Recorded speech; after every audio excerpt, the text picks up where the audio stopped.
I mentioned a good while back, while I was doing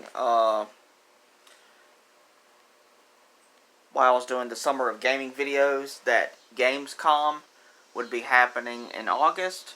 Well, here we are. It's Gamescom time. So today was Gamescom 2023 opening night live. This is my highlights from it. I'm Michael. If you enjoy my content, please hit the subscribe button, like button also, share with friends if you don't mind. Also, please comment, ask me a question, or comment in general. I'll do my best to answer them. Also, if you don't mind, hit the notification bell down below, and you will be notified when I go live or upload another video. If you want to become a fan of me, Aqualand, has subscribed to the channel, you will. Fan, I hope so. They had a pre-show, of course. Now, these are all games that I'm interested in or thought that were cool to me. But I highly recommend y'all go and check this out. Just type in Gamescom 2023 opening night. It's on the Gamescom channel. You can find it on IGN Games channel. Either of those, I highly recommend watching this for yourself. But yeah, they had a pre-show. There wasn't really too much there that I was interested in during the pre-show, except for one game. And that game is The Seventh Guest. It's a PlayStation VR 2 title. It's also coming out to another VR headset as well. I think it was MetaQuest or something like that. Alright, and this game was a horror game. It had some puzzle elements into it, and it was a mystery that needed to be solved. And it kind of looks like you're playing as a ghost, and you're surrounded by other ghosts in this house, and it looked like it would be pretty fun. It releases on October 19th. Now, that was the only game at the pre-show that I was interested in. Now, the actual show itself was hosted by Jeff Keighley himself. And so they did a Starfield piano performance, which was very good. The music, the guy who's playing on the piano was fantastic. And then they showed off a live action cinematic commercial trailer for Starfield. And of course, the game itself is releasing on September 6th of this year for Xbox Series X and S, and it's pretty much Skyrim in space. So if you want a game like that, then Starfield will be for you. And then unexpectedly, some dude came up out of the audience onto the stage with Jeff Keighley, and he was trying to say something. And so some security guys had to come up and get him off of the stage. I mean, I tell you, I don't know. I'm just so glad that nobody didn't get hurt. But someone like this could cause problems for everyone there. I mean, this show was live. I mean, something like this could cause them to decide, you know what? It's not safe to do this live anymore because of that.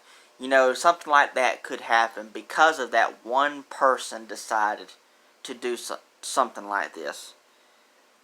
It's just insane. I'm just so glad that nobody didn't get hurt. Alright, moving on. Little Nightmares 3 was announced for 2024. Very exciting stuff. If you never played Little Nightmares 1 and 2, it's a creepy side-scroller. It's really, really good. It's pretty much available on all platforms. And of course, there's going to be a podcast for Little Nightmares for the first. And the podcast is called The Sounds of Nightmares.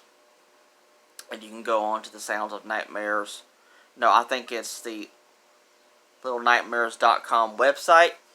And you can listen to the first 2 episodes for free. And I'm sure you can go to Spotify or something like that. I think you have to pay for it in order to hear the rest of the episodes. So that was kind of cool. But I'm really looking forward to Little Nightmares 3. That's going to be great. Alright, next was Blacksmith Wukong. I don't know. It's Wukong. No, W Wukong. Wukong. I don't know. But this game was very much like Dark Souls. It looked really, really good. But what was interesting was you got to play as the Monkey King. If you've never seen the Monkey King before, they've made a Jackie Chan movie one time. I forgot what name of it was. It was Kingdom something. I can't remember. But there was a character in the movie that was the Monkey King. But yeah, so in this game you get to play as the Monkey King, and you have your staff, and you're twirling it around as your weapon, and it's a Dark Souls game, so it looks like it could be pretty cool. Next, Killing Floor is getting a third installment. So that game is coming out. It's pretty much like Doom, is what it is. Very, very gory. Oh my goodness, it's so gory. Alright, next, Zack Snyder came up on stage. This was so exciting. I thought this was really, really cool. And he is directing this Netflix movies. 2 movies. It's called Rebel Moon for Netflix exclusively. And it's going to be 2 parts. Part 1 and Part 2. And the first part is titled A Rebel Moon, A Child of Fire. And then Part 2 is Rebel Moon, The Scar Giver. Now, Part 1 will be released this year on Netflix on December 22nd. And then Part 2, The Scar Giver, will be released April 19th, 2024. And also, Zack Snyder came out and confirmed that a Rebel Moon video game is also being made. And then he said that the game is taking place after the events of the movies. So that's pretty cool. Next, Crimson Desert. Apparently this game has been showed off before. I don't remember this game at all. But we got an update on it. It's an open world action adventure game. We got no release date on it still. But it looked really cool though. I never heard of it. That's the first time I've ever seen it before. Next, Ice-T came on. And he was promoting Payday 3. He's got a Heist DLC. And he even came out and said he knows a thing about Heist in the real world. So there's a Heist DLC, I guess designed from Ice-T himself, that's my guess, on September 21st for the DLC, and I think that's also the release date for the game for Xbox Series X and S and PS5 for Payday 3. Next, of course, Assassin's Creed Mirage was there. I'm excited for this game. This game is going back to the roots of the original Assassin's Creed, and I'm excited. October 5th. Like pretty much like Xbox Series X and S and PS5, stuff like that. Next, I'm going to go ahead and mention this. I'm not into this series. I'm not really a fan of it, but I want to mention it. Modern Warfare 3 gameplay was showed off, and it did look pretty good, but I'm just not a Modern Warfare or a Call of Duty fan in general. It's just not for me. Next, the Lords of the Fallen. I believe this is the sequel. I think that's what it is. I think the original game was called Lords of the Fallen, and this is the sequel. It's coming out to PS5 and Xbox Series X and S, and releases on October 13th, and this is pretty much a Souls-like game. So if you love games like that, then this will be for you. Next was something I wanted to see here, and I read online that this game was going to be there. We was going to get some news on it, and I got exactly what I wanted. Sonic Superstars finally got an official release date of October 17th. Yes, very excited. For PS4, PS5, Switch, Xbox One, and Xbox Series X and S. I can't wait for that. Oh yeah, that's going to be great. Next, also, we got more Sonic news. Sonic Frontiers, the Final Horizon update, is releasing on September 28th. I think it's free. It's going to add new story, new playable characters, and new challenges to Sonic Frontiers. That's really, really cool. Next, we had some cosplayers on stage, and they were awesome. They did an awesome job on their cosplays. There was a Link cosplayer, a Zelda cosplayer, and there was two other ones. I didn't know who they were, but their costumes were amazing.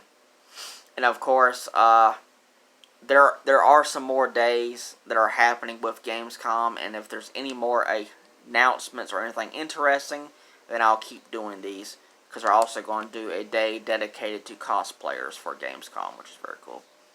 Alright, next is a game called The First Descent. The cross-play open beta for this game is on September 19th through the 25th.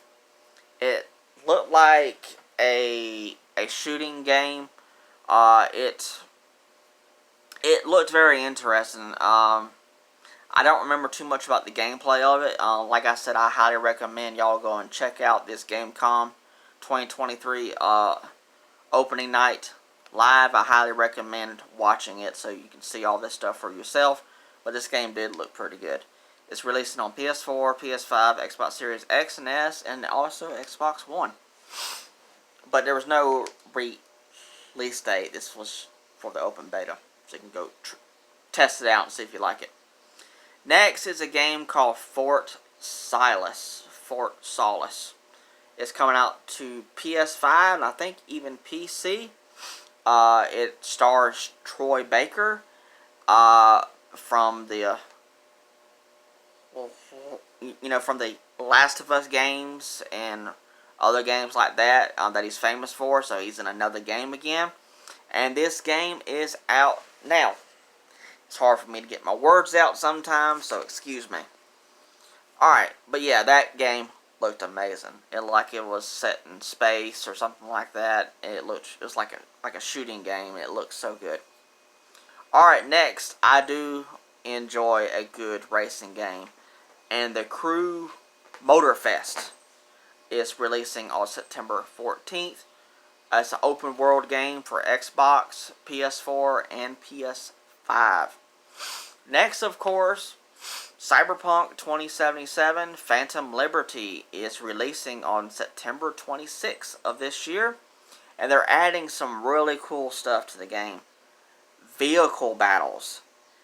When they showed off the gameplay, it looked like the Twisted Metal TV show. I don't want to spoil the Twisted Metal TV show too much, but if you've seen the show and you've seen the trailer or some clips from the show, in Cyberpunk 27 Phantom Liberty, they had like rocket launchers and guns and stuff attached to their cars, and they were battling other cars, and they had some other stuff added to the game as well, and it looks like it looks pretty cool. So if you're interested in Cyberpunk 2077 Phantom Liberty, it releases on September 26th.